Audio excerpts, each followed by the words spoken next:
हत्यारा कौन एपिसोड 9 खून की साजिश। सुबह के 5 बजने वाले थे। रात भर मौत, खून और रहस्य का खेल चलता रहा। हवेली अब कब्रगाह जैसी लग रही थी। अजय और रिया कमरे के बीच पड़ी नई लाश को देख रहे थे। वो आदमी कोई आउटसाइडर था, लेकिन उसके गले में बंधा हुआ काला धागा वही था जो राजीव की मुट्ठी में मिला था। अजय बुदबुदाए, मतलब ये आदमी नकाबपोश का साथी था, लेकिन किसने इसे मारा? क्या नकाबपोश ने इसे चुप कराने के लिए ख़त्म किया?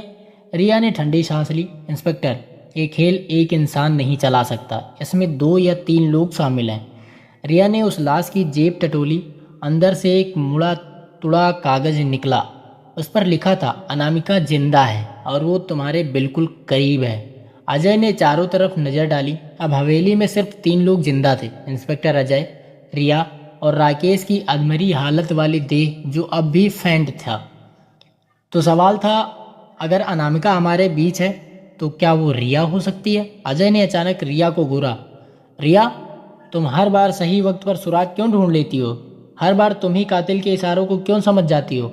रिया चौंकी। इंस्पेक्टर, आप मुझ पर शक कर रहे हैं? मैं तो आपके साथ हूँ, अजय सख्त आवाज में। या फिर तुम वही हो जिसकी माँ सावित्री थी, अनामिका? रिया की आंखों में आंसू आ गए। वो चुप रही। अजय ने लाइब्रेरी की पुरानी तिजोरी को तोड़ा। अंदर से कुछ पुराने बर्थ सर्टिफिकेट मिले।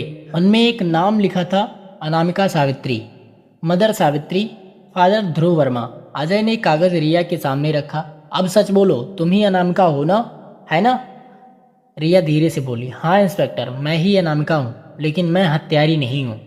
रिया ने कांपती आवाज में कहा, 20 साल पहले मेरी माँ सावित्री को इस हवेली के लालची लोगों ने मारा।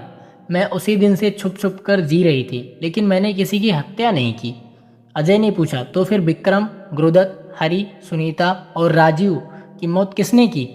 रिया चीखते हुए बोली, कातिल कोई और है जो मेरे नाम का इस्तेमाल कर रहा है। अचानक हाल से ठंडी हवा चली। दरवाज़ा धड़ाम से बंद हुआ और वहाँ खड़ा था वही नकाबपोश। उसने ताली बजाई और कहा, वाह अनामिका, बहुत अच्छा खेला। तुम्हारी पहचान तो खुल गई, लेकिन अब सबको यही लगेगा कि तुम ही हत्यारी हो। अजय ने बंदूक तानी। नकाब उतारो, सच सामने आना चाहिए। नकाबपोश ने धीरे धीरे मास्क उतारा और उसके पीछे का चेहरा देखकर सबके होश उड़ गए। वो था राकेश। रिया चीख पड़ी, नहीं ये झूठ है। राकेश तो ऊपर घायल पड़ा था। अजय चौंक कर बोले, मतलब जो ऊपर पड़ा है वो कौन है? राकेश हंसते हुए बोला, इंस्पेक्टर, जो ऊपर पड़ा है वो मेरा जुड़वा भाई है, रोहित। कई सालों से सबको यही लगता रहा है कि मैं अकेला हूँ, लेकिन सच ये है कि हम दोनों मिलकर ये खेल खेल रहे थे।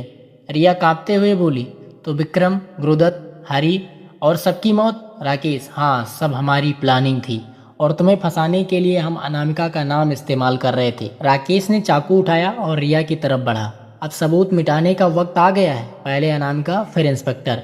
अजय ने गोली चलाने की कोशिश की, लेकिन बंदूक खाली थी। राकेश हंस पड़ा, इंस्पेक्टर, ये हवेली अब मेरी है और इस खेल का आखिरी अध्याय यहीं लिखा जाएगा। अचानक ऊपर की मंजिल से किसी के भागने की आवाज़ आई। सबका ध्यान उस ओर गया। दरवाज़ा खुला और वहाँ खड़ी थी एक औरत। उसके चेहरे पर वही सावित्री जैसी शक्ल। रिया की आंखों से आंसू बह निकले। माँ, तो आखिर यह औरत कौन है जो सावित्री जैसी दिखती है? क्या सचमुच सावित्री जिंदा है या फिर कोई और है जो इस खेल का नया मोहरा है? क्या राकेश और रोहित ही सारे कत्लों के जिम्मेदार हैं, या इसके पीछे अब भी कोई और बड़ा नाम छुपा है? जानने के लिए देखिए हत्यारा कौन एपिसोड 10, अंतिम सच, सिर्फ और सिर्फ द सम्राट क्राइम स्टोरी चैनल पर।